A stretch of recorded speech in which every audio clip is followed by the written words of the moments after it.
Setelah seluruh bangsa itu selesai menyeberangi sungai Yordan, berfirmanlah Tuhan kepada Yosua, demikian. Pilihlah dari bangsa itu 12 orang, seorang dari tiap-tiap suku, dan perintahkanlah kepada mereka demikian. Angkatlah 12 batu dari sini, dari tengah-tengah sungai Yordan ini, dari tempat berjejak kaki para imam itu. Bawalah semuanya itu ke seberang, dan letakkanlah di tempat kamu akan bermalam nanti malam. Lalu Yosua memanggil ke-12 orang yang ditetapkannya dari orang Israel itu, seorang dari tiap-tiap suku. Dan Yosua berkata kepada mereka, menyeberanglah di depan tabut Tuhan Allahmu ke tengah-tengah sungai Yordan, dan angkatlah masing-masing sebuah batu ke atas bahumu, menurut bilangan suku orang Israel, supaya ini menjadi tanda di tengah-tengah kamu. Jika anak-anakmu bertanya di kemudian hari, apakah artinya batu-batu ini bagi kamu? Maka haruslah kamu katakan kepada mereka bahwa air sungai Yordan terputus di depan tabut perjanjian Tuhan. Ketika tabut itu menyeberangi sungai Yordan, air sungai Yordan itu terputus. Sebab itu, batu-batu ini akan menjadi tanda peringatan bagi orang Israel untuk selama-lamanya. Maka orang Israel itu melakukan seperti yang diperintahkan Yosua. Mereka mengangkat 12 batu dari tengah-tengah sungai Yordan, seperti yang difirmankan Tuhan kepada Yosua, menurut jumlah suku Israel. Semuanya itu dibawa merekalah ke seberang, ke tempat bermalam, dan diletakkan di situ.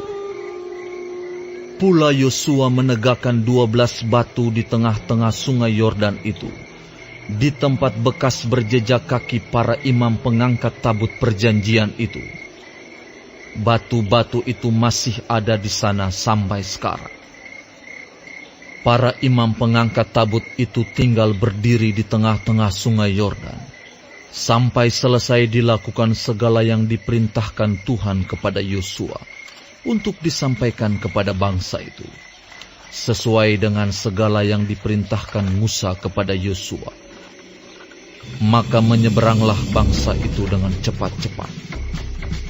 Ketika seluruh bangsa itu selesai menyeberang, maka menyeberanglah tabut Tuhan itu serta para imam di depan mata bangsa itu.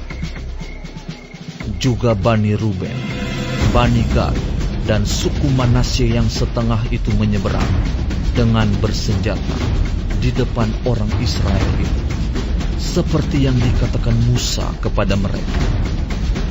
Kira-kira 40.000 orang yang siap untuk berperang menyeberang di hadapan Tuhan ke dataran Yeriko untuk berperang. Pada waktu itulah Tuhan membesarkan nama Yosua di mata seluruh orang Israel, sehingga mereka takut kepadanya, seperti mereka takut kepada Musa seumur hidupnya. Berfirmanlah Tuhan kepada Yosua, demikian. Perintahkanlah para imam pengangkat tabut hukum Allah itu, supaya naik dari sungai Yordan. Maka Yosua memerintahkan kepada para imam itu, demikian. Keluarlah dari sungai Yordan. Ketika para imam pengangkat tabut perjanjian Tuhan itu keluar dari tengah-tengah sungai Yordan, dan baru saja kaki para imam itu dijejakkan di tanah yang kering, maka berbaliklah air sungai Yordan itu ke tempatnya, dan mengalir seperti dahulu dengan meluap sepanjang tepinya. Bangsa itu telah keluar dari sungai Yordan pada tanggal 10 bulan pertama, dan mereka berkemah di Gilgal, di batas timur Yeriko. Ke-12 batu yang diambil dari sungai Yordan itu ditegakkan oleh Yosua di Gilgal. Dan berkatalah ia kepada orang Israel, demikian. Apabila di kemudian hari anak-anakmu bertanya kepada ayahnya, apakah arti batu-batu ini? Maka haruslah kamu beritahukan kepada anak-anakmu, begini, Israel telah menyeberangi sungai Yordan ini di tanah yang kering, sebab Tuhan Allahmu telah mengeringkan di depan kamu air sungai Yordan, sampai kamu dapat menyeberang seperti yang telah dilakukan Tuhan Allahmu dengan laut Teberau yang telah dikeringkannya di depan kita, sampai kita dapat menyeberang, supaya semua bangsa di bumi tahu bahwa kuat tangan Tuhan, dan supaya mereka selalu takut kepada Tuhan Allahmu